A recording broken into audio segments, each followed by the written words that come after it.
My hands were shaking trying to put the gun in the evidence bag. And the sergeant comes over. He goes, "You okay, kid?" I'm like, "No, I'm not okay. I just spent 10 minutes with a guy with a gun in his back pocket, loaded." It was an extreme cry for help. I didn't want to die.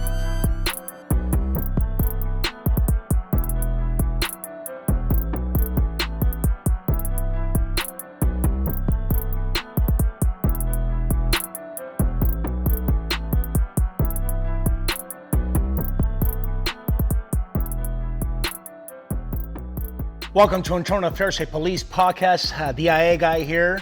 Today's guest is going to be Davin Cole. An acting lieutenant was his last assignment from the San Francisco Police Department. Look, I got to tell you, his story is profound. It's deep. Just to kind of give you an idea, he was arrested for armed robbery back in November of 2022. And his journey that you're going to hear about is something that hasn't been told before. And I got to tell you, there's going to be so many lessons learned from Davin, so we're just glad to have him here. So stay tuned for a really good episode. Before we begin the episode, we would like to express our sincere gratitude to our sponsor for supporting our YouTube channel. Savage Training Group. As one of several instructors, we provide high-quality training classes for law enforcement officers. We help them advance in their careers. But just remember, there is no death by PowerPoint, no check in the box. That's not the type of training that we do. If anything, the education doesn't stop. It continues onto your agency. Then we have the Titan Group. Their passionate investigators bring clarity to complexity and deliver results that withstand scrutiny with internal affairs investigations, workplace, and other complex types of investigations. We trust them to uncover the facts. In other words, no stone goes unturned. Last but not least, Code 7 Coffee. You know, as police officers first and aspiring coffee connoisseurs second, we appreciate their dedication to both professions. Their delicious coffee keeps us fueled during all of our podcast episodes. We are truly grateful to these sponsors for their generous contributions and support. Without them, our podcast would not be possible. Thank you from the bottom of our hearts. Welcome back to Internal Affairs Police Podcast, here with the IA guy and Code 6 with Davin Cole. How you doing? Hey, man. You know what? Thank you for coming out here. I just kind of want to set the stage, if you will, for a story that I truly believe is going to be going to have a lot of impact on a lot of people, because you went through a lot, and I truly appreciate you sharing all this. But you know what? I got to ask you just from the get-go. You and I kind of, you were going to get a hold. I think we were talking on LinkedIn, and at some point there was a host, the commander, right? Eric Tung. Yes. He told me, he said, "Hey, you know what? This might be someone you might be interested in." I think you reached out, and and here we are. But I got to ask you, man. I know you got an IA story, or a couple. A couple, yeah. But you first saw this banner or this podcast, Internal Affairs. I'm just curious, man. What was your first impression? Oh, yeah, I loved it. I've been watching it for a while, and I had planned to reach out to you. I was like, I got to reach out to this guy, see if he'd be interested in hearing my story.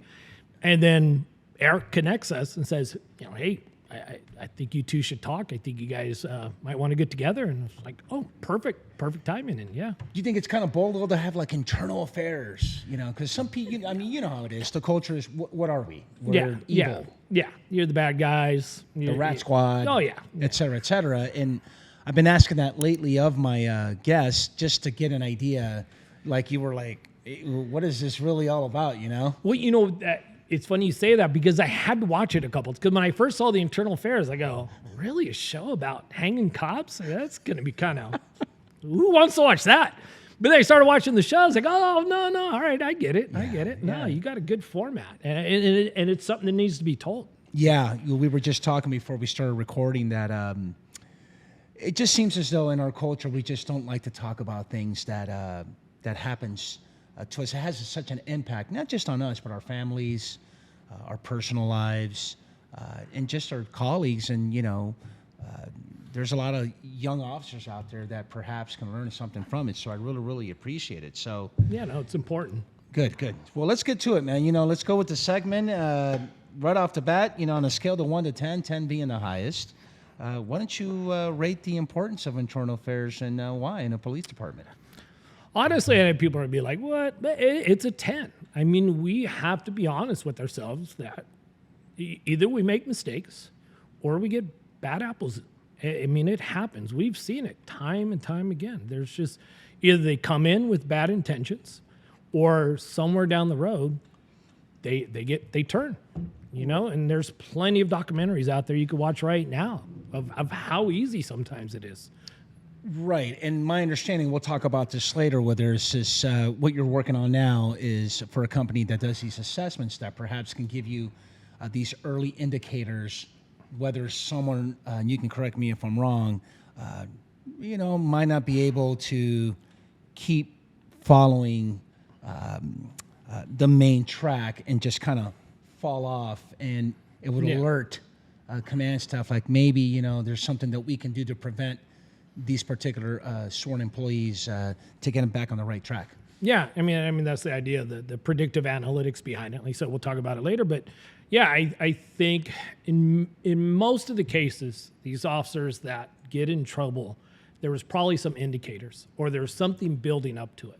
Whether it's a distress that's happening, maybe there's a divorce going on, maybe there's early signs of PTSD, substance abuse, something that's going on that just wasn't detected. And then they're in trouble. Then they're sitting in front of IA. Then they're sitting in a courtroom in front of a jury. I want to avoid that. I want people to avoid what I went through, and I really want departments to have the tools to help their officers.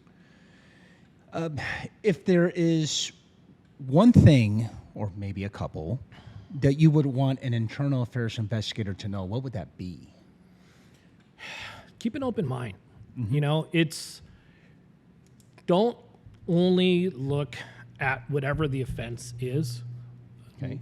Look at the person behind it, because there's different reasons why different things happen. And I'm not saying that it's an excuse, but I think it helps you to keep an open mind and to be fair about it, because not everything, not every crime deserves the same exact punishment. Not every offense should follow a strict guideline of punishment.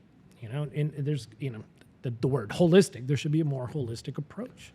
These are humans sitting in front of you. Yeah, you know what? And they say that the farther you're away from patrol and, you tend to forget the human element. Yeah. I've been meaning to ask you, now that the light bulb hit, about keeping an open mind. Is that something along the lines that you think some have an expectation or have a bias about certain individuals when they're being investigated by IA? Yeah, I think it happens. It's, how do you not? There's a human on both sides of that table. The IA investigator is a human being too. And we all come in with our implicit and explicit biases, and I think that's where, you got to give yourself a check. It's kind of like, when I was teaching the procedural justice, is, we have these biases. Having this in mind and keeping that kind of gut check on yourself keeps you performing better, and it will allow you to be more fair, whether you're internal affairs, whether you're a police officer on the street, whether you're a captain at a station, just knowing and being aware that you're a human being and you can make mistakes. During your, let's see, 1991, right, all the way to 2022, in your 30-plus year career, I would take it you've had your experience with internal affairs, and you come from a school of thought where maybe culture's that way, where you think internal affairs is kind of out to get you, and perhaps you can correct me if I'm wrong, but you're saying keeping an open mind because maybe it just wasn't that way back in the days or something like that. Yeah, the few cases I had, I really felt like, you're hammering me on something.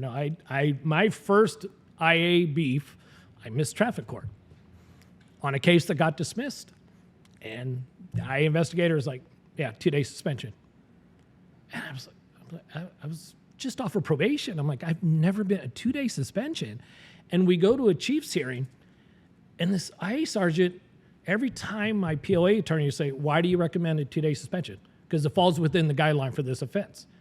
Yes, but this officer's never been in trouble. It falls within, he wouldn't say anything, but it falls within the guideline.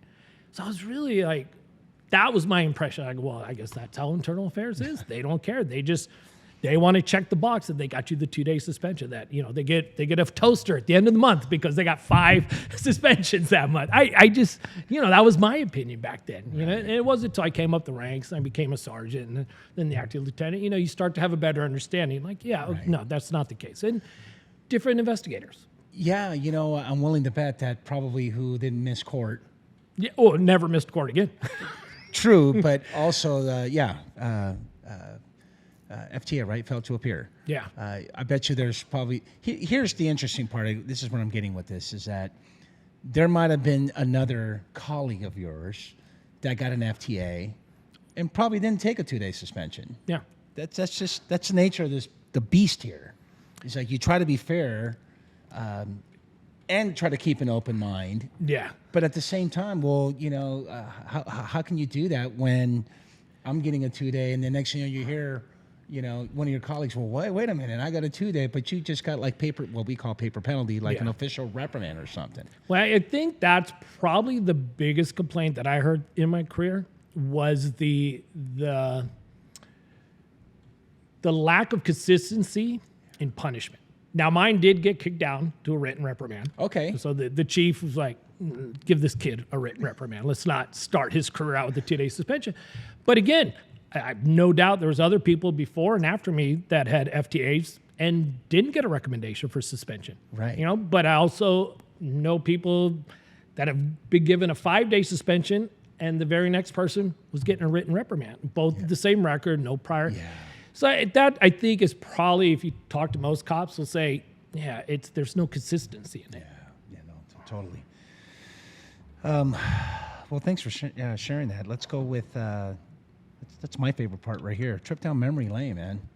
Let's get right to it. Let's see, April 1991, we were talking, you were at the San Francisco Police Academy, but for a deputy. As a deputy, yep. And then in 1994, you did a...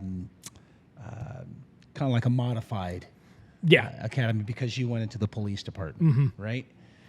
In 1997, lo and behold, you're a field training officer. And in 1999, K-9, man, look at that. You were a K-9 from 1999 up until 2014. Very well spent 5 years. I'm sure that was very rewarding. 2014, you became a sergeant. Congratulations. You're now a manager. Yes. And you did investigations. We'll get into that. 2018, homeless outreach unit. And we talked about this where LAPD Hope came to kind of tell you, hey, this is how we do it. I don't really remember what Hope stands for. I know there's probably homeless outreach, something encampment, and I'm sure someone's going to let me know what that P was. Yeah. Or we'll kind of figure it out as we go through the episode. And last but not least, in 2019, you were an acting lieutenant for about 3 years. And in November of 2022, you said goodbye to the department for a very, very heartfelt reason. Yes.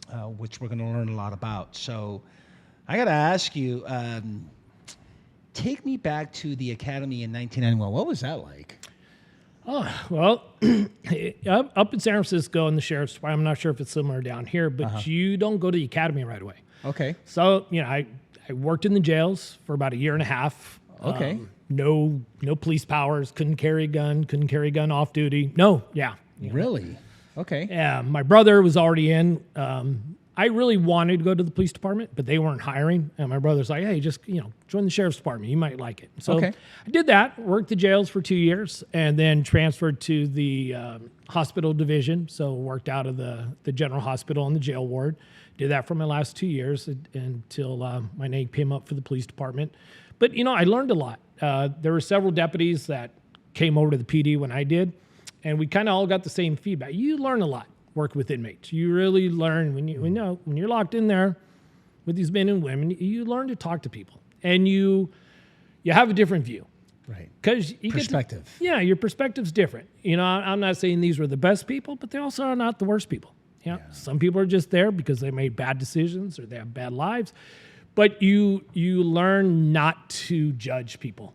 you know, Right. and you really, and that was the feedback from all my FTOs when I went through the police department was that, wow, you really know how to talk to people. And I credit that to working in the jail. Yeah, no, absolutely. Just interesting to know, back then you did all the paperwork, right? Is that a Davis? Did you Davis people, or isn't there a system called Davis Oh, where I you don't had to? Did you? The better question should be, when you became a young police officer out in the streets, did you know how to do that paperwork or that process when you booked? No. Yeah, it was funny because I never worked intake. So I didn't know how to book a okay. prisoner. My that FTOs makes were sense. my FTOs were like, okay, you got this down. I'm like, no, sir. I've never booked a prisoner on either side. So they're like, oh, okay. And they actually had to teach me. Nice thing was the deputies knew me, so they made it easy. Yeah, they made it easy for me. Well, on a side note, just so you know, I also worked at jail for 3 months. That's how much I really enjoyed it. As a sergeant, as a new sergeant, I did my probationary period about a year and a half, almost 2 years at a division in Pacific, and then I got transferred, what we call the wheel, automatically to a jail division. And I'm like, dude, I don't want to be here. So we have what they call dabbising, because you have to do. The jailers do, the detention officers, they actually know how to do the software, how to do all that data entry of exactly what to do. And sometimes they would get overwhelmed. And I'll never forget this. I had a partner when I was working the streets who was a detention officer before he became an LAPD officer. And he's like, oh, yeah, that's easy work. It's easy to do. I'm like, what are you talking about? Yeah. That is like the most tedious. And to do it every single day, man, I tip my hat for those guys, man. Well, when I came in, we did the initial booking paperwork at the station. So you filled out the booking card, you took all their property. That was all done at the station. Okay. And that was all done on a typewriter. Oh, wow. And so and I dreaded getting assigned. If you're assigned station keeper, that was your job, was to do all the bookings for the day. And somehow I always got that job when we had like a narcotics operations. So I'd have like 20 bookings and like typing it. And no, it was a headache. So Did we you get didn't. it wrong? You had to do it again? Yeah. You'd white it out. Oh, yeah, it was no fun. And then the input into the jail management system, that was all done down at the county jail. So we just dropped the body off, did a quick strip search, left in the booking card, and we were done. Wow. So it's a little bit easier, but yeah, either way, I didn't like it. Yes, I can only imagine, man. I'm pretty sure to this very day, probably people still don't like it. No, yeah, not fun. FTO, I would imagine it's very rewarding getting to know that you're teaching, and instructing these new newbies. Yeah, it was funny. The very first recruit I get was the son of a captain. And I was like, really? Okay. Okay. That might have been interesting. Yeah, it was a little nerve-wracking. You're like, okay, obviously I want him to pass, but I'm not going to pass the one who doesn't deserve to pass. Right. They passed. They were a great cop. They still are a great cop to today. So that was good. But it was just like, really? My first recruit has to be the son of a captain? No. But hey. Did you ever get a recruit that you felt that didn't really belong doing this profession, and how did you handle it, and what did you do about that? Yeah, I was given a recruit on an extension. So he did the first 3 phases. They were like, do what you can. Let's see if we get this kid through. He just didn't have it. The funny thing was his nickname in the academy was Cadillac, because he just cruised through everything. So he would fail a test and then just barely pass on the next one. I just don't think he took it seriously. I mean, I tried to pour it on him. Like, listen, this is, you got to get your scores up or you're not going to pass. And he just couldn't do it. I felt bad. I didn't like doing that. That was not a fun part of the job, is having to fail someone out. But it's for their own good. Yeah, it happens. And the departments. Did you get recruited to K9? Because I know that was next in your career. How did that happen? No, the way we operate up there is as soon as you're off probation, you can put your name on 3 waiting lists for either a district station or specialized assignments, so like motors, K9s. So before I became a police officer, I was a store detective. We're doing undercover, catching shoplifters. But the police K9 unit in San Francisco used to come train at night in the department store. Okay. And so when I'd be there, someone had to stay with them. I used to think, man, that's the only thing I want. I didn't care about motors. I didn't want to be a detective. I didn't want to do narcotics. This is what I want to do. This is what I want to do. And normally the wait could be up to 10 years, but there was just a change was going on. There was a sergeant there a lot of people didn't like, so there was a lot of movement. And he got moved out, a new sergeant got in, and then my name came up. And I almost turned it down because I barely had 5 years in. I had a great partner, but everyone was like, don't turn it down because you don't know when the next slot's coming. And I'm glad I did it because it was 5 years before anyone else came down. And I loved it. To this day, being in the K-9 unit was the highlight of my career. Yeah. Yeah, they say those kind of specialized unit, no one really leaves. No, I honestly had planned to leave as the most senior K-9 handler in the department. That was going to be my retirement as a dog guy. But lo and behold, in 2014, congratulations, you made sergeant. I did. I was like, okay, retirement's getting closer, and a little bump in pay would be nice. And I think we talked about this. I had a lot of self-doubt about myself. That's why I never really wanted to promote. I didn't think I'd be good at it. Mm-hmm. But then I got in there. I was like, I like this. And it wasn't that I like being a boss, but I like that I got to impart on the younger cops and those under me, my wisdom and what I think policing should look like. And yeah, I really enjoyed it. Yeah, I really believe that the sergeant is probably the best job absolutely. in the department because you really get to affect the officers, and you're the middle person from command staff or, the lieutenant and above. You get to send that message down. So it's a good balance to be, and I really enjoyed it.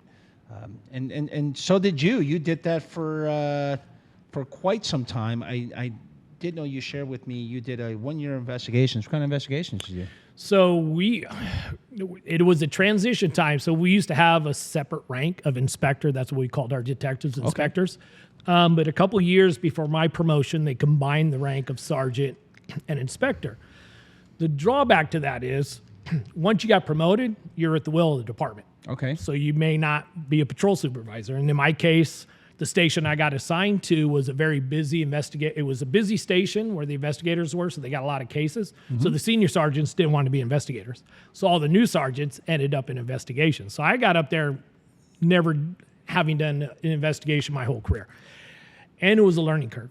And we handled everything from petty theft to attempted homicide. Oh my gosh. So the only things we didn't do was homicide, DV, and gang and crimes. But so I had an attempted homicide, I had grand thefts, but I had over 180 cases in 1 year. It's undoable. That was what I didn't like about it was you'd get a case, and I was like, okay, I like this. This is fun. But you couldn't get into it. Like, I really wanted to do some follow-up. I got a good video. I want to get out there. But then you got 5 more cases slapped on you, and you got to work on them. And then you got to do the rebooking. So if someone gets arrested on a felony, it's the inspectors at the station that has to do the whole rebooking package for the DA's office. The DA's investigator doesn't do it. So you get 2 guys in custody with 3 witnesses. That could be 3 hours of paperwork just to get them booked in. Oh, yeah. So, I liked it, but you get overwhelmed. Yeah. It wasn't my favorite assignment, shall we say. I can imagine. That's what we call the case-carrying detective. Yeah, pretty much. Just, you're humping, man. You're working your ass off for that matter. Anything else? I know at some point in 2018, you went to you got selected, or you started, or you guys implemented, is probably the best way to describe it, this homeless outreach unit. What was that all about? Yeah, so it was right after Super Bowl 50 that we'd hosted up there. Okay. The homeless population, because everything was going on, kind of got pushed into one district, what happened to be the district I was working in, the Mission. And they wanted to come up with a better approach. The mayor at the time, Mayor Lee, said, hey, what we're doing hasn't really been working. We have all these different agencies involved. Why don't you guys work together? So they created this collaboration. So they put together the Department of Homelessness and the Homeless Outreach Team and Public Health, the SFPD, and any other agency that at any time would have some dealings with the homeless population. Yeah.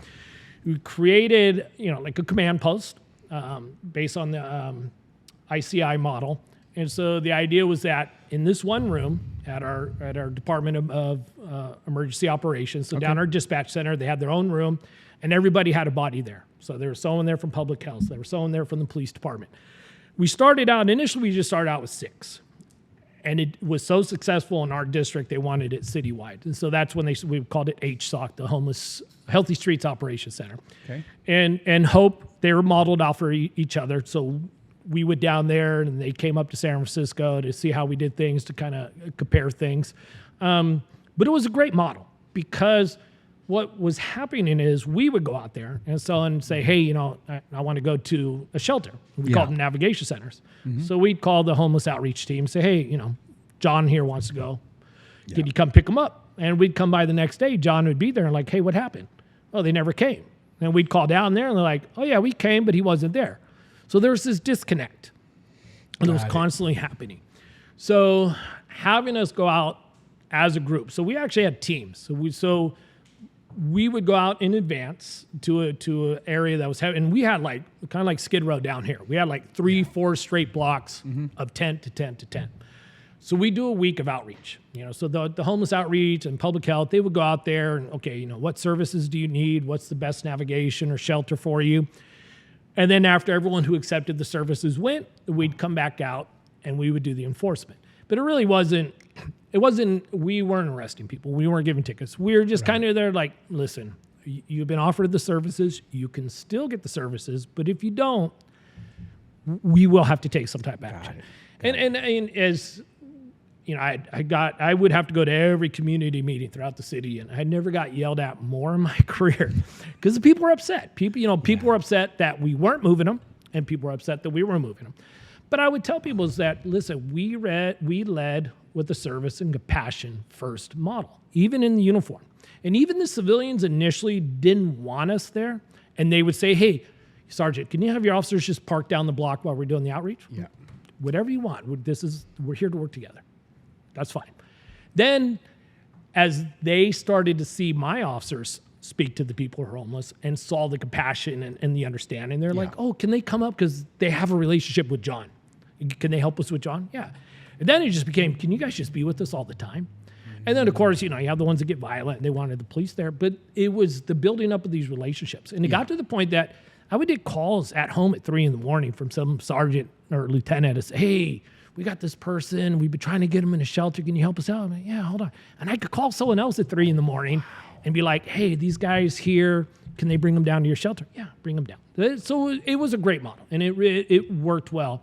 On top of that, kind of because we were doing that portion, I also got put in charge of our pre-arrest diversion program. And LA had it too. It was called LEAD, the Law Enforcement Assisted Diversion. And the idea was somebody committing minor, low-level crimes because of their substance abuse disorder, we could hold their case in abeyance for 30 days if they agreed to participate in the LEAD program. So that also started small. Then next thing you know, I'm like in charge of this whole unit and getting it all going. But it worked hand in hand with, pretty much everyone's substance abuse issue was homeless and vice versa. So we built on that. It grew. Eventually, it started out with just me and 8 officers. Then it was me and another sergeant and 24 officers. Wow. And then next thing you know, we are 45 officers, 2 lieutenants, and a captain. And the lieutenant who initially was signed on the night shift, she retired 3 months later, and the commander's like, hey, I'm just going to give you the acting lieutenant's position. So I thought, okay, till the next round of promotions, they'll bring someone down. Right. 3 rounds of promotions come up, and I'm still sitting there. Wow. And so I'm like, okay. And the way our department and our MOU works is if you're going to be in a like work, like pay position for 30 days, you write a memo to the chief, and it actually becomes your base pay. Right. So vacation, everything, you get covered under that. So I did that. I ended up taking the lieutenant's exam. Did really well. I'm proud to say, but I studied. I've never studied. Yeah, because I wanted to. And had it not been for COVID, I would have been in the first round because I finished in the top 20. But COVID, they only picked up 10, and then the end of my career came before that finally happened. Yeah, that's next because you were an acting lieutenant from 2019 up until the time you actually retired. Let me set it up for you because we're going to talk about your IA story in November of 2022. That's when you retired. Is that correct? Mm-hmm. And you were arrested for an armed robbery. Yes. And so why don't you? I'm going to leave the floor up to you because I really feel that it's not so much about the actual arrest and what you went through. I believe faith has it that there's a reason why you're doing what you're doing today.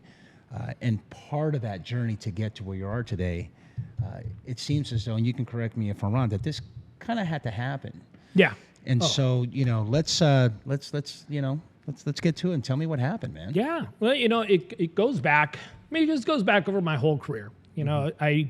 At one point, some of the other officers said I was a fecal matter attractant, Okay. Nicer way of saying a shit magnet. It did kind of flow towards me. Got my first OIS on probation. Right after probation, got shot at with the shotgun by some norteños. And then it just kind of carried from there. And, those things didn't bother me. It's back then, in that OIS, the first one, it was go back to the station, write your report. Basically what had happened was chased a parolee at large. He spun out in this parking lot. I thought he was going to foot bails. I got out of my car. He didn't. Instead, he ran his car into me, hit me, pinned me between my car and his car. Shots fired, backs up, hits me again, takes off. Gets away. We don't find him for 4 months. I was within policy then, but I was still yelled at by the sergeant because you're not supposed to shoot at a car unless you're getting hit by a car and you're almost dead. But no, he wasn't happy about that. Second thing was I had to go write the report myself. We don't do that anymore. And the third thing was I was back at work the next day. There was no debrief. There was no days off. There was a great job, kid. All the old timers are patting me on the back. And I'm like, no, it wasn't a great job. I got hit by a car and by a miracle of God, I didn't get injured. I had a little bruised elbow and it could have been a lot worse. Guys were like, man, that car hit you and you were like 4 feet up in the air and bounced off your car. I'm like, I don't remember. That's the other thing. I don't remember a lot of that. Right. And if I may interject, what about the seeing a psychologist before you get cleared or anything like that? No. We did. Crime scenes didn't even come out. Wow. Nobody came out to collect evidence. It was one guy who was just good at doing traffic accident reports sketched out the crime scene. Wow. And yeah, things were different. And then the same thing happened when my partner and I got shot at. Gang task force came out and interviewed the guys, but it was the same thing. There was no debrief. It was come back to work the next night. You write your own report. No seeing a psychologist or anybody. You just come back to work. We were just starting to have debriefs. A couple months later, I got into something that shook me. The short version is it was a DV guy that the wife we went to go serve the protection order on, and we were going to confiscate 2 guns, and he was at the door and he didn't want to let us in, and we're like face to face, and I'm like trying to talk him down, and now the wife's here yelling at us, and then racial allegations are made. You're just picking on. I'm like, you called us to arrest your husband. And so finally he goes, okay. I go, okay, where are your guns? Oh, it's right here in my back pocket. Bro, my hands were shaking trying to put the gun in the evidence bag. And the sergeant comes over. He goes, you okay, kid? I'm like, no, I'm not okay. I just spent 10 minutes with a guy with a gun in his back pocket, loaded. Wow. I go, I'm not feeling too good right now. Right. We debriefed that. That was the first time I went through a debrief. And I saw the benefit of it because I needed to talk about that. I was like, whoa, and I learned a valuable lesson. Don't worry about a complaint. Worry about yourself. Because that's the problem. I was more worried about getting a complaint. Okay. That they were going to make a complaint that I was being rude or racially insensitive. IA. Yeah, IA. Exactly. I was more worried about an IA beef or a citizen review beef than my own life.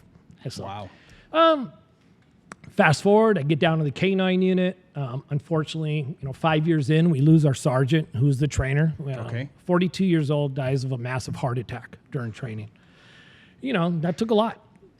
Took a lot out of all of us. Took a lot out of me. But when he passed away, me and another officer like, hey, we'll take over the training. So I took over the lead position. I was in charge of selecting the dogs, purchasing them, training in the new handlers that came down. So I did that for the last 10 years. But one day, during just a non-bite training scenario, we called it tactical obedience because, you got to put tactical in front of it. It sounds really cool when you say that. Dog bit me really bad in the calf. I showed you the picture. It's like a golf ball size hole out of my calf. Nerve damage from that, scar tissue wrapped around the nerve. So for a good 3 years, I'm on pain meds, high doses of pain meds. I'm in chronic pain, which also wears on you. It's not just physical, it's mental. Waking up in pain, going to sleep in pain. being told by a neurologist, this is as good as it gets. You're going to be in this pain the rest of your life took a toll on me. I'm not ashamed to admit that when that neurologist told me that, I sat in my car and cried for 5 minutes. I'm like, I'm 42 years old. This is the rest of my life. Wow. I'm going to be in pain every day. It was horrible. Good pain manager out of Stanford.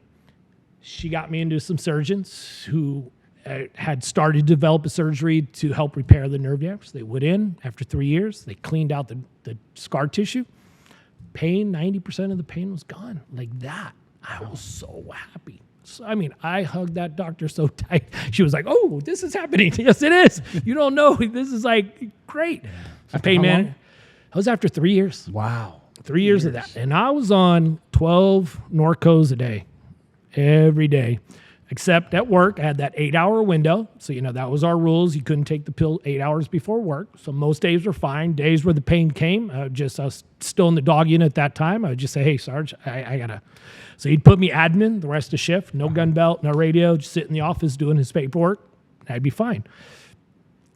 So she's going to wean me off. And she goes, we're going to take like 2, maybe 3 months to wean you off. We're going to minimize the withdrawals, Okay.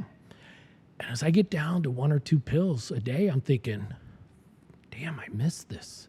I missed my happy pills. I was always in a good mood. Uh-huh. And I was missing it. I was like, man, I don't want to stop taking these. What am I going to do? And sometimes the pain would come back. And I was like, I'm still going to need them. Well, it was right around that time that workers' comp closes out the case. Hey, you've been repaired and pay you off. And I go back to the family doctor. Family doctor's like, hey, how's your leg doing? Oh, it's horrible, doc. Still hurts all the time. Oh, okay, no problem. And right back to 8 a day. No problem. Hey, I gaslit all the doctors. Yeah, leg hurts. It's right there in my chart. I have nerve damage. Wow. So that continued. That continued for another 7 years. About, as the laws changed, and people became more aware of the opioid addictions that were going on, with the oxys. And this is before fentanyl really hit. The laws changed on how soon you could get a refill. So originally I could get it after 20 days. So I never made it past 20 days. So, okay. But it was no problem. I just get my refill early. And then it was a week. And then it was 3 days. And then it was the 29th day. You couldn't get your refill till the day before. Wow. And that's when I was struggling. So I added alcohol. The more Vicodin I had, the less alcohol. The less Vicodin or Norco I had, the more alcohol. And then you get creative. There's always someone in your family. There's always some cop who hates taking them because they make them nauseous. Yeah. Or, the wife would get it for something and, they give you a 30-day supply when you only really need 2 days. But whatever. So you get creative. Oh, yeah, I have my leg all the time. I like them. No problem. Oh, yeah, you can have mine. But it was getting harder. And I knew I was addicted. I know I was addicted as soon as I didn't want to stop taking them.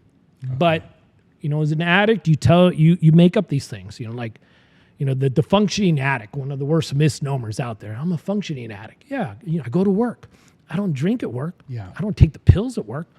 I'm running my own homeless outreach unit. I'm acting lieutenant of police. I'm next up on the lieutenant's exam.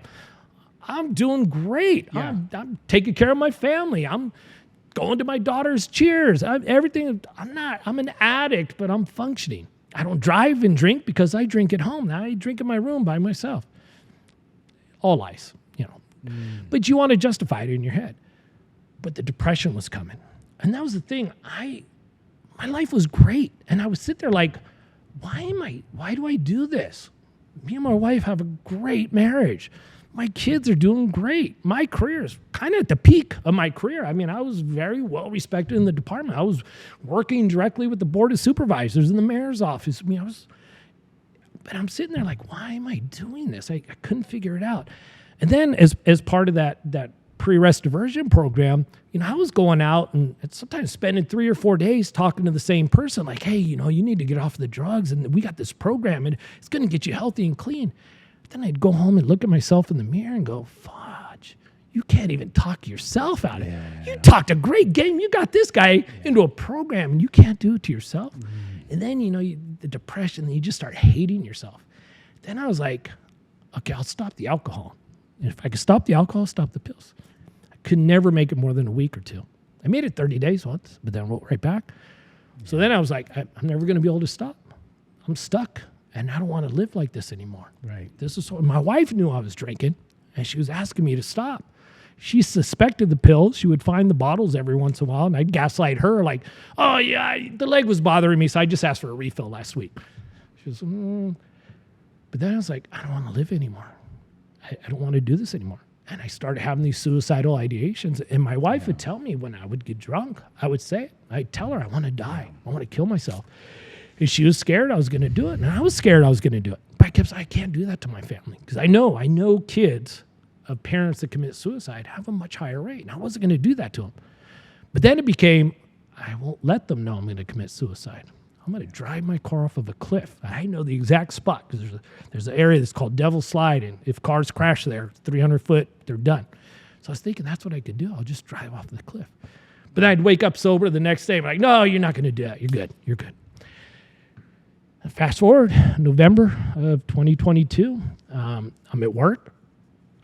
I'm going to go see my mom, and I could usually ask my mom for some pills. And so I get off work early and go to my mom's, and she's like, oh, I don't have any.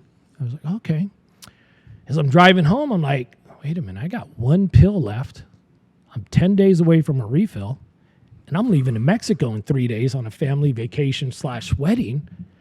And if anyone's ever been on opioids, the first 2 days aren't too bad. The third day is when it really starts to kick in. That's when the diarrhea and the aches and pains. And I'm thinking, I want to be on a plane going with the withdrawals down to Mexico. And I'm dad. I'm the one who gets the tickets together and the passports and make sure everything. That's right. And I'm not going to be able to do that. And I was like, what am I going to do? What am I going to do? I'll just go rob a pharmacy. I'll just go to the pharmacy. I'll hand them a note. And then I'm going to get help. When I get back from Mexico, I'm going to get help. But if the cops show up, I'm going to kill myself. So I'm going to bring my gun. And if the cops show up, I'm just going to shoot myself in the head. I'm not going to jail. I'm not. But they're not going to come. I'm going to be okay. Go in there, hand them a note. And I see the pharmacist.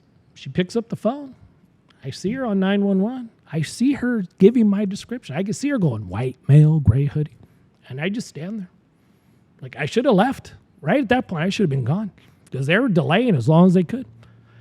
I just waited, and eventually they put 9 bottles of pills into a bag, and I walk out, and, just a great planned robbery. I parked my car a block away. And so as I'm walking to my car, police show up, and next thing you know, I'm in handcuffs in the back of a police car. I found out later through someone who'd reviewed the body-worn camera that I had reached for the gun twice. I don't remember doing it. I'm glad I did it. But, now that I've been able to go back and talk to therapists and talk this out, it was an extreme cry for help. I didn't want to die. That's why I didn't shoot myself. That's why I didn't commit suicide. But I think deep down, I knew there was no other way out of this. It was death or arrest. If I may interject, I want to say that, and I know this because from personal experience, my sister, who unfortunately had terminal cancer 3 years ago, she is a 27-year veteran of drug addiction. And we as a family would always encourage her, to, hey, you got to go to rehab, or, and that's the, I suppose, the traditional step or process to go. And your family telling you we're going to do this. Some families will just grab the kid or wherever, and we're driving you over to rehab, and you're going to stay there and make it happen by force or voluntarily. And I suppose, and what I'm getting with this is that it seems as though, and you can correct me if I'm wrong, that's probably not the way that you pictured or you're crying for help. Meaning, you can talk to your wife about it, you can talk to your partners about it, and you can tell yourself, you know what, I'm going to go and get help. But it just wasn't the method of, your MO, your modus operandi for you to do that. But this right here was the way. Yeah. I mean, my department, SFPD, I think, honestly has one of the best employee assistance programs. We call it our behavioral science unit. I literally could have called to the sergeant in charge of the unit at 3 in the morning and been like, listen, I'm popping pills and drinking alcohol. I want help. And he would have had me in a bed the next day in a 30-day detox. And all my department would know is David needs 30 days off. That's it. They don't care where you are. They don't know why you're there. They don't know anything. If the sergeant there says give you a 30-day family leave, you're on a 30-day family leave. And as long as you're cleared to come back to work, that's all we want to know. Life is good after Couldn't do that. it. I couldn't. Yeah. Every 2 years, we go through our continuing professional training. And the way our department does it, we go up to the academy for a week every 2 years. And every 2 years, that sergeant is up there talking about, hey, we could take you up, they call it the farm. We could take you up here. You could detox. They even started talking, hey, now the opioids are almost equal with the alcohol when it comes to addiction. It used to just be alcohol, but now it's we're seeing both. Yeah. And I'd sit there and like, man, I should go talk to him on the break. I should call him after this class. Couldn't do it. Couldn't even tell my wife. I mean, we have a great relationship. I couldn't come to her and just tell her, yes, I'm addicted to these pills and I want help. Couldn't do it. Yeah. I felt like I should do this myself. Right. I'm a freaking cop. Yeah. Just circumstances. I was the son of a single mom. She had to work nights. My brothers moved out when I was 12. So I raised myself from the age of 12 up. My mom didn't get home till like 3 or 4 in the morning. I never got in trouble. I didn't get arrested. But I'd learned how to take care of myself. Yeah. So I am going to do this. This is me. And I can't tell anybody because I'm weak, because I got addicted. I let this happen to me. Right. And I can't admit that I am that faulty to anybody. Right. So I just couldn't do it. And, people go, why didn't you just go rob a dope dealer? That's not my moral compass. Yeah. Right. Robbing a pharmacy. Yeah. Robbing a dope dealer. Right. These weird moral things. Right. And like I said, I don't use it at work. So, I'm not a bad guy, but I'm still abusing. I'm taking pills that I really don't need. I thought I needed. I thought I was still having some leg pain. So, you sit there and people go, well, why the robbery? I can't tell you, this plan that came, it was just, that's what popped up and that's what I did. And it's that I needed help. And somewhere subconsciously, that's what my brain said. Yeah. Well, you got the help. I did. And so just kind of walk me, I don't want to get away too much because I have so many other questions to ask, but let's just open that IA door, if you will. Well, you committed a criminal offense, so that's misconduct no matter what. Yeah. And my thinking is you retire because you committed this criminal offense. But let me ask you this, is that an automatic IA? Oh, yeah. And is it still in your record? Yes. Oh, yeah. I got a sustained complaint. I was So it was sustained. It was the outside. It was sustained. I thought about fighting it. Did you Did you get interviewed for it, or did you? No. So what happened was, kind of walk me through the process with that. I get arrested. I get out at 4 a.m.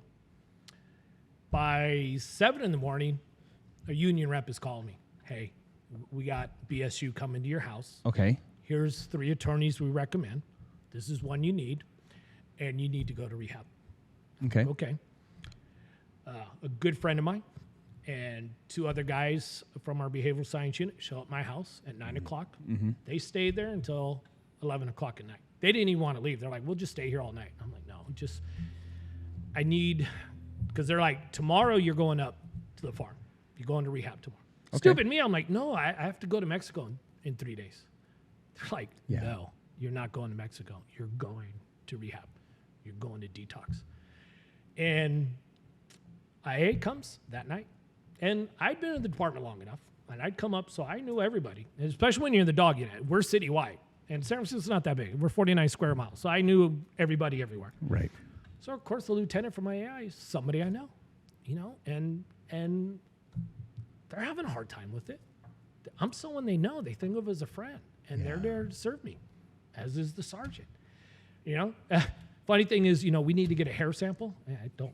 Yeah, you're like, that's going to be kind of difficult to do. Yeah, and so they're like, well, we could go armpit hair. And I'm like, well, I don't really have any armpit hair either.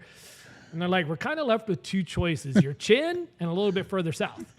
I'm like, go ahead and cut. I had a little goatee then. So I'm like, yeah, just go ahead and take the chin hair. But they were serious. They're like, we're kind of like, we're at a point here. We got to decide. So it's like, And then they go, oh, and the chief wants you to know that, we have to do a media release. So it's going to be released to the media tonight. I was like, okay.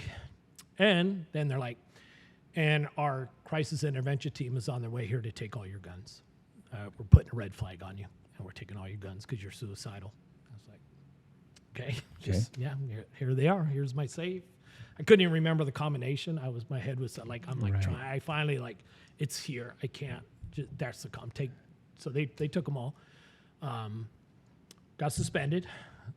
Went up to a 30-day detox into what we call a culturally competent facility. Okay. Which we could talk about later about cultural competency when it comes to first responders. It was a great facility. Pretty much any first responder in Northern California goes to this one facility. It's Mountain Vista Farms. They treat anybody, but they do have culturally competent staff on hand. And, it was rough. When I went to jail, so when I got arrested, they take me to the county jail. On 3 separate occasions, I grabbed the phone cord and wrapped it around my neck. I was going to hang myself in my cell because I'm just like, my life is over. Everything is over. 33 years of a career, medals of valor, multiple accommodations. Next up on the list is done in one fell sweep. I don't want to live. Everything I am or was is gone. Yeah. And I couldn't deal with that. I get up to Mountain Vista Farms, and for that first week, I'm like, as soon as they do the last bed check, I'm grabbing this sheet, I'm going out into the woods, and I'm going to hang myself from a tree. And I did it. I found out one of the things as a cop, when it comes to going to these type of facilities, I think no one's going to understand me as a cop. None of these civilians will get it. They got it. As a matter of fact, I talked about it being released to the news, right? I get up there Friday afternoon. I get my roommate. I stay in my room. Saturday morning, he's like, hey, come on, you got to go get some breakfast. So I walk into the room to get breakfast. News is on TV, and what story's on? I kid you not. I walk into the room. Sergeant Davin Cole, San Francisco Police Department, arrested for robbery and a riot. And I'm just like, that. Flipped a U-turn, walked back to my room. 5 minutes later, there's 3 civilian people who are up there for rehab. Like, nope, come on. We're not letting you sit in your room. And they grab me. And they go, come on, do you want to walk? What do you want to do? But you're not going to sit in your room. They didn't know me. They didn't know anything about me other than that story. None of them were cops. They didn't give a shit. They knew what I was going through. Yeah. And I think that's something we'll talk about now or later is that people do. It doesn't matter what job we have. When you have substance abuse, everyone gets it who suffered through it. And they carried me. Literally and figuratively, they carried me through that first couple weeks. Get out after 30 days. I do a 90-day outpatient.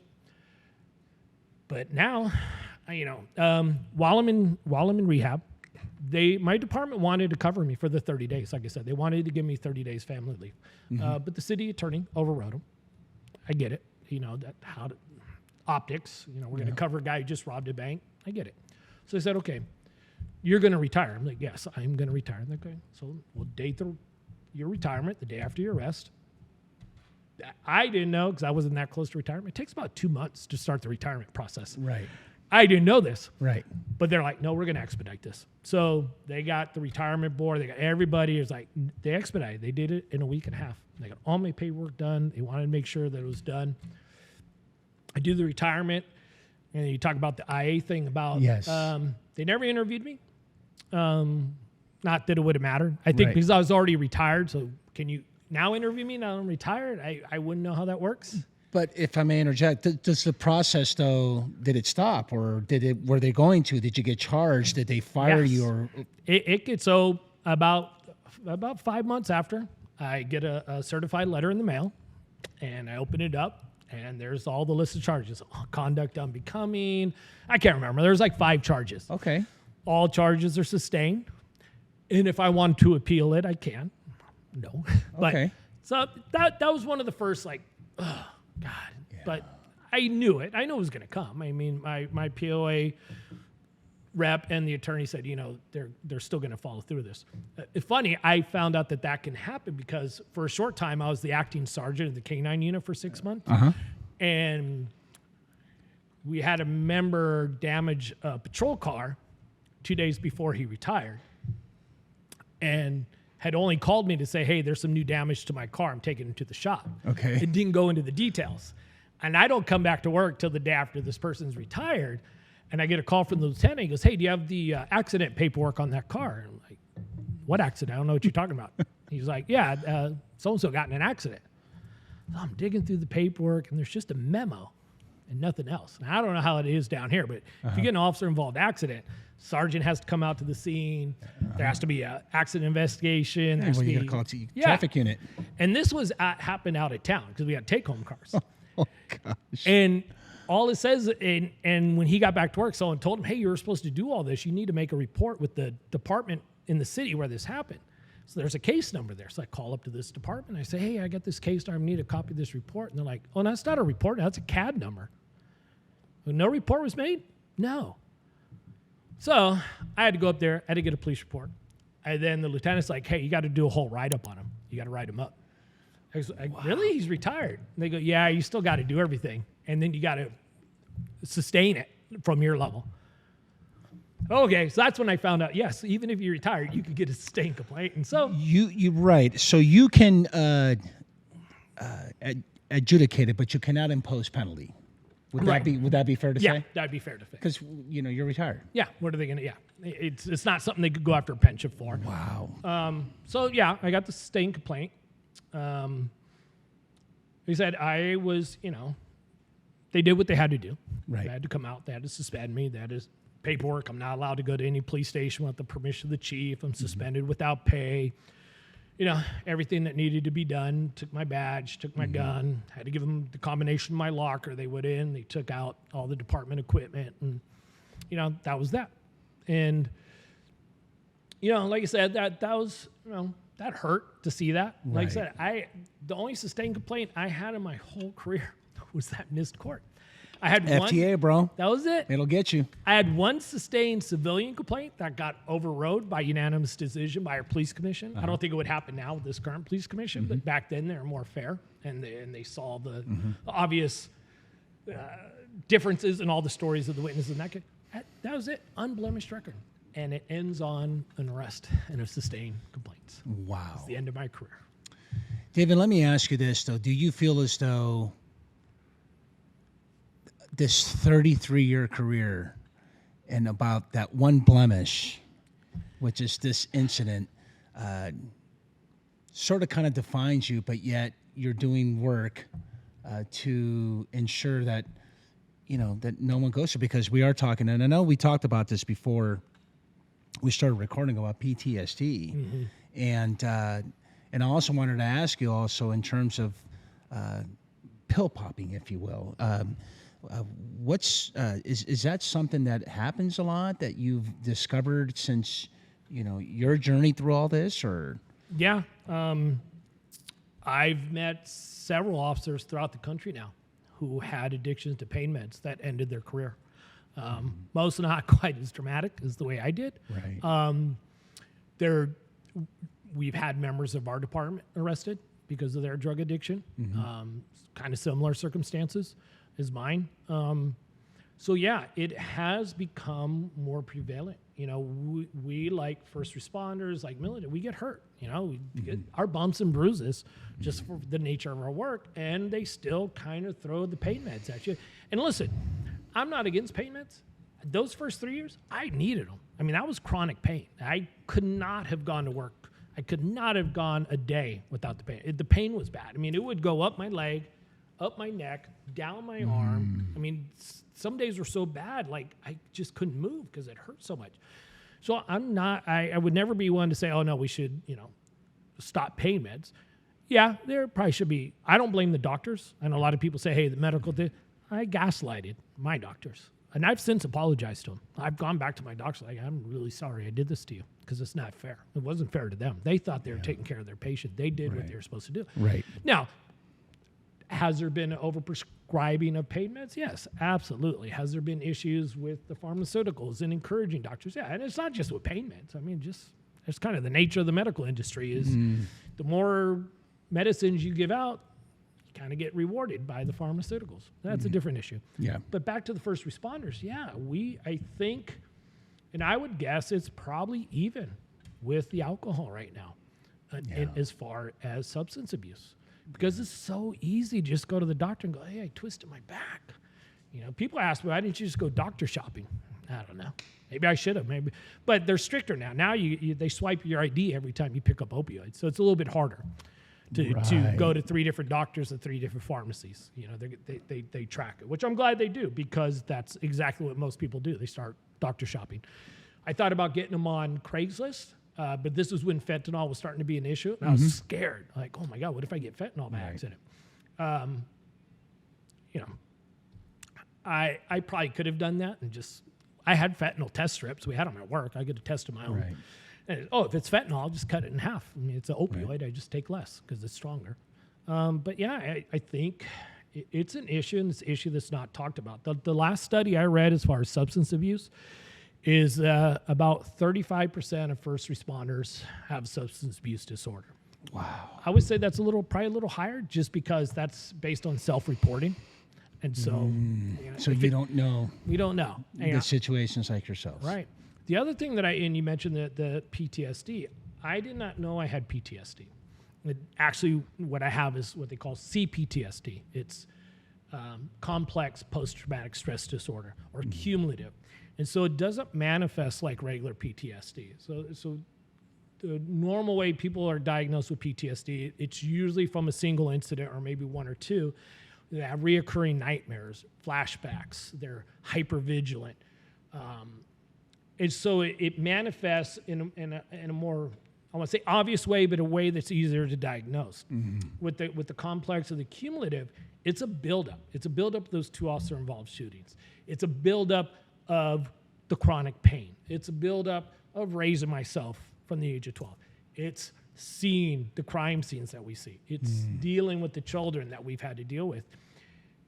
I, like probably most first responders, like, okay.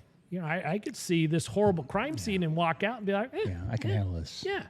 Not knowing that what I learned at a young age is I just don't think about it. Yeah. It's not that it was okay with me. I just don't think about it. So if I don't think about it, it doesn't bother me. It's not harming me. Yeah. But it is. It is. It's building up in you. And it's going to manifest another way. And in my case, and in many cases, it was in the substance abuse disorder. And pretty much a majority of people with PTSD do have some type of addiction. It may not be to a substance. It could be to gambling. It could be to it could be to risky behaviors. Why does a guy from our motor unit die on a motorcycle going 95 miles an hour down a curvy road? Pretty much everyone's like, I think that was an attempt to suicide, and it worked. So we see certain things and nobody knows about it. And the issue with the CPTSD is that because it doesn't manifest in the normal way, it goes undiagnosed in a lot of first. And they now think that so they say there's a 58% PTSD in first responders. They think it's higher with the CPTSD because we can see the PTSD. You don't see the CPTSD as common. So we think it's actually more common in first responders. Some get through it, and there's a lot of people who have PTSD and just somehow cope and manage. Yeah. Whatever way they manage it. And it's just like any of the stresses. Some people could walk away from officer-involved shooting and be like, okay. Yeah. It happened. I'm okay. That's great. I wish that was me. Yeah. I thought it was me. Yeah. But it wasn't. And I think this is something in the first responder, especially in law enforcement, so we need to have those discussions. We need to say it's okay if it bothers you. Yeah. It's okay if you went to that death scene of a child and you feel like crying. Yeah. Guess what? It's okay. And guess what? You got a substance abuse disorder. You're not broken. You're not You are a normal human being who's had a normal reaction to an abnormal job. Yeah. Because we see stuff that people don't see. And we talk about trauma. They say in this more statistics is that they say the average person is exposed to about 4 traumatic events in their lifetime. First responders, on average, 3 to 4 a month. Yeah. Think about that. That's It's not supposed to happen, but it does. Yeah. And we need to it's okay to talk about it. And it's okay to say, that bothers me. Speaking of, I suppose it's not just bothering, but I would imagine from maybe emotions or, validity, if you will. Do you felt as though you didn't want this one incident to define your career? Is that something that you had to reflect on a lot? Yeah, it took a while, and it still crops up. It was others. It was the people that I worked with, and after this incident, people had different reactions, and I did not expect anybody from my command staff to reach out to me. You don't expect that, right? They're the command staff. Yeah. There's some optics. They are supposed to be the bosses. But one did. One of the deputy chiefs reached out to me personally. People that I thought probably didn't like me were in tears hugging me when they found out about it. People that I hadn't talked, my ex-wife reached out to me and was like, hey, are you okay? You need anything? But it was all these people that said, hey, that does not define you. Yeah. That is not we know who you are. Yeah. My former captain is like, you are my friend. You will always be my friend. That is not you. Yeah. But it was hard. It took me a long time. Yeah. And just when I think, that doesn't define me. My 33 years is 33 years, not 15 minutes. About 2 weeks ago, I just got in this funk for like a week. It just was like, it started to weigh on me, and I had to sit back and I had to just like, okay, acknowledge it, accept it. Yeah, so you're feeling this way, and this is something I've learned in therapy. Is like, guess what? It's okay for you to feel a little upset. Yes. And it's something that my wife had actually told me, and I adhered to it so much I tattooed it on my arm. Is amor fati, love your fate. You don't have to love what happens to you, but life happens. Yeah. And go with it. Accept it. This happened to me. I got addicted to drugs. I committed a robbery. I twisted my moral compass, but you're okay. Because now I'm here. And if there's any purpose out of it, is for me to be right here, to tell this story. So the next first responder who's going through this is going to go, damn, if that could happen to him, I don't want that to happen to me. And I've gotten that feedback. I found out that somebody from my own department, right after my arrest, said, I need help. What happened to Cole, I don't want that to happen to me. And that's 100% win to me right there. That's validation. Yeah. Faith has it. Yeah. And I said this before with a couple of my guests, is faith has it that you had to go through all this to where you are today. And what you're doing is just amazing. And we'll talk about that, towards the end. And I really appreciate you sharing this story, because there's just so much to learn about, this type of, because people, they think about abuse, they think about alcohol, but they don't really think about, the abuse of pills and, how it affects pain meds and pain management, et cetera. So I really appreciate that. So look, let's get to the next session. I'm not too thrilled to ask for worst, but I do. Worst incident in your career, man. What's something that really sticks out in this 33-year career that 33. really? The one that got to me was it was a fatality at an accident. My partner and I were primary. We got there. The driver was deceased. We didn't know for about 5-6 minutes that his 5-year-old daughter had been in the car. She was standing with some witnesses, and they're like, hey, officer, she was in the accident. And she was fine. But when I asked her, are you okay? And she's like, yeah, but my dad fell asleep and he won't wake up. Oh. And then, just show you how things worked back then. Then we had to go pick up the wife and drive her to the hospital and not tell her what was going on. So we have to do this 15-minute ride with her going, are they okay? And we're just like, we don't know. Yeah. And then when the doctors came in to tell her that her husband had passed, that scream will live with me forever. I had to leave. I had to go out in the parking lot and cry. Yeah. That was one of the few times I cried on duty because it was just too, I mean, this, the daughter and the wife, yeah, I mean, it's horrible. How long ago was that? That was early in my career. Yeah. That was right after probation. Into this very day. And to this day, it's still, you see me, I'm tearing up just thinking about it. Yeah. You know, about all I can say when I get to this section is people who are trying to come on this job or people who are passing judgment for what we do don't really know what we actually go through. Yeah.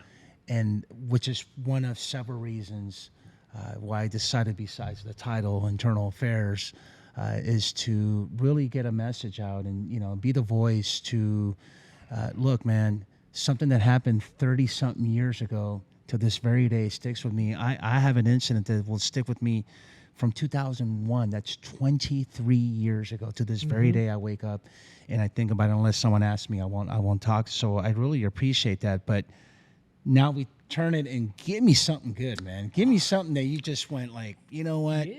You know, it goes back to my dog training days. We had, you know, I took over the training. And, I knew what I knew from the sergeant. And then I kept asked to go to seminars. And there's really there's a few schools out there for canine, police canine training. But, my department wouldn't send me any. So I just kind of learned. But, one day we tried to take a group photo. We had about 10 officers in the unit. We were trying to take a group photo. And all the dogs were barking at each other and uncontrollable. And I just thought to myself, that's unacceptable. We're better than that.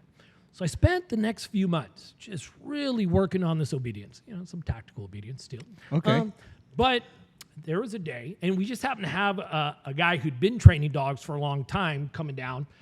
And so I got all the dog, and the canine handlers will appreciate this, but I got everyone out, and I had them all down their dogs, and I had them all walk away about 15 feet from their dogs. So we've been practicing this.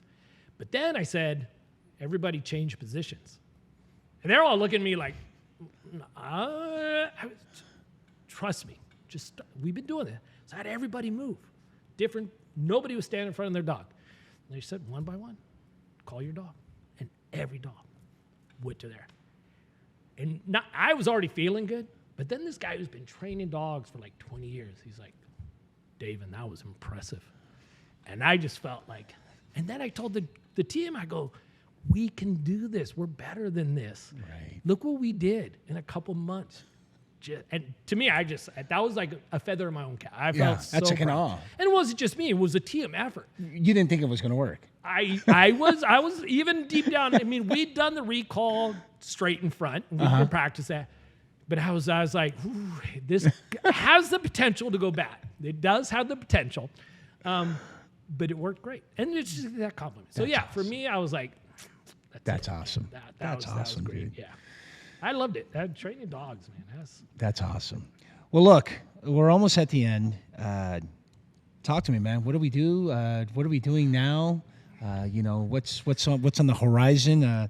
Look, this happened in November 22. So it's been almost 2 years. I know you've been kind of busy. Tell us what you got going on. Yeah. Well, I was sentenced to jail. I was sent to jail December 23rd of 2022. Yeah. Okay. I got out last year on Father's Day, so I did 6 months in jail. Not fun. 23 and a half hours a day in a little cell is not fun, but I got through it. Inmates took a liking to me. I have a guy who was just sentenced to state prison, and he calls me about every 3 weeks just to check on me and let me know how he's doing. It's never thought that would happen, but I appreciate them. The inmates actually kind of took care of me. They made sure I had books. They made sure I had the paper. But coming out, first couple months, just getting the family, kind of getting us back settled. But now I've kind of, two things. My main thing is this. I've dedicated myself to getting out and telling my story. So I've gone to police departments. As a matter of fact, the first police department to ever invite me, and I'm going this November, is the department that arrested me. Wow. Very first one, the captain said, I would love to have you talk. I was like, You don't know how much that means to me. Yeah. So I'm looking forward to that. I just got done talking to the peer support class for the California State Park Rangers about a month ago. I'll be back up at my police academy again, talking to our peer support class. I do guest appearances. And that's what I want to do. I want to get out there to wherever, any department, any agency, any organization, any union that would want me to come talk. I want to tell my story. I practice radical acceptance. I don't hold back. As you've seen here, I hold nothing back about my story because I know it has value. Yes. I know I'm not the only one who has suffered, who is suffering, and who will suffer in the future. The saddest part about it is that you won't be the last. No, I mean, and if we can prevent it, which is why we're here. Yeah. And if one person today hears my story and calls for help, I hit 100% score today. Yeah. That's how I have to look at it. That's awesome. And how do we get a hold of you?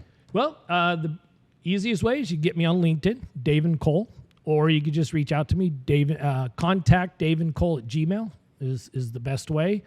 I will have a web page up down the road. It'll be Blue Beacon. That's kind of what I've called my business is, I want that blue light and that beacon of hope. Good. And I want people to come there. That'll be probably another month down the road. Good. In the interim, I met somebody with a Silicon Valley startup that does personality assessments, but utilizing the technology of Silicon Valley. They use predictive analytics and AI. So like the standard personality assessments we take to come into police departments, except this takes it about 10 steps forward where it's able to predict behaviors. The original design was for the hiring at corporations and of executives. I'm the executive director of the public safety division, and we are using it to get officers to take this assessment on a regular basis because we want to be able to predict their mental health. We want departments to be able to see this before it happens. So with this personality assessment, you will start to see the signs of distress. You will start to see the signs of PTS or substance abuse. You will start to see the possibility of officer misconduct when they're starting to head that way. Why are we waiting until these incidents happen? The majority of these officers, we see these videos of officers in misconduct, and you talk to a lot of these departments and they're like, that wasn't that officer. That's never been that officer. Yeah. There are bad cops, and there's going to be those bad cops. Yeah. And these personality assessments, given on a regular basis, you'll see that. And we could do a cultural DNA. And we know sometimes you have these specialized divisions. I was just watching a documentary about Baltimore PD and their gun task force. You give this cultural DNA on a regular basis, these specialized divisions, you're going to see that. You're going to see something is wrong. Yeah. Something ain't right with this unit. Yeah. And so, we're just getting started. And so I'm getting out there. I'm talking to the police departments. Like it's fine to give these assessments at hiring, but we know this job has an effect on us. We need to take care of these men and women who come into this job. It has a profound effect on us. Yeah. Why not catch it early so we get them the help? They're not broken. PTSD, CPTSD, substance abuse does not mean you're broken. Yeah. Like I said, you're having a normal reaction to an abnormal job. But guess what? If I'd had that assessment years ago, someone would have been able to sit down and go, hey, Davin, something's up. There's something showing here. And then to have the resources in place to go like we do. Hey, Davin, I want you to talk to behavioral science. I want you to give them a call. Why don't you give them a call right now? Yeah. And I would have. That would have been a much easier, because I'd see it. And it also puts that responsibility back on the officer. Like, hey, we're telling you, listen, this was you 2 years ago when you took this assessment. And look what's happened over the last year and every 4 months or every 6 months that you've taken it. I'm telling you, you should go call down to peer support. So it's important. It's an important thing. Good. Any advice? I'll leave the floor to you before we wrap it up to young officers who are on the job or someone who wants to do this profession. What do you got from, man? You came on in 1991, man. Look, I know police force not what it is today. No. And you've watched it for 3 decades. So what do you got for them, man? I'll tell you what. We've taken a lot of hits over the last couple of years. But this is still a noble job. This is still a great career. And it could still be fun. You could still come out of this. You're not going to come out broken. But it will affect you. So coming in, be prepared for that. But you're coming into one of the greatest careers, and don't let anybody tell you different. Don't let anybody tell you that this job was designed for this or that. Whatever the roots of police work may have came from in certain parts of the country, that is not what we are today. And if you're in this job, especially if you're young, and even if you're a veteran, it's okay. It's okay to ask for help. It is not a sign of weakness. The biggest sign of strength is to go, hey, I need help. And I'm a big believer in therapy. I never used to believe it. And I'm going to tell you right now, get a therapist now. Don't wait till you're suffering. Don't wait till you're going through depression or PTSD. Get one now and talk it out, because having already someone who's there to listen, when you do need someone, you already have that relationship. And that's my advice. That's awesome, dude. Davin Cole, man, thank you so much for coming, brother. Look, what an outstanding story. I know that once we drop this episode, it's going to get some really, really good feedback. I hope a lot of people are listening and watching to this. So on that note, again, thank you. And please, like I always say, be safe out there, and don't forget to go Code 6. Thank you.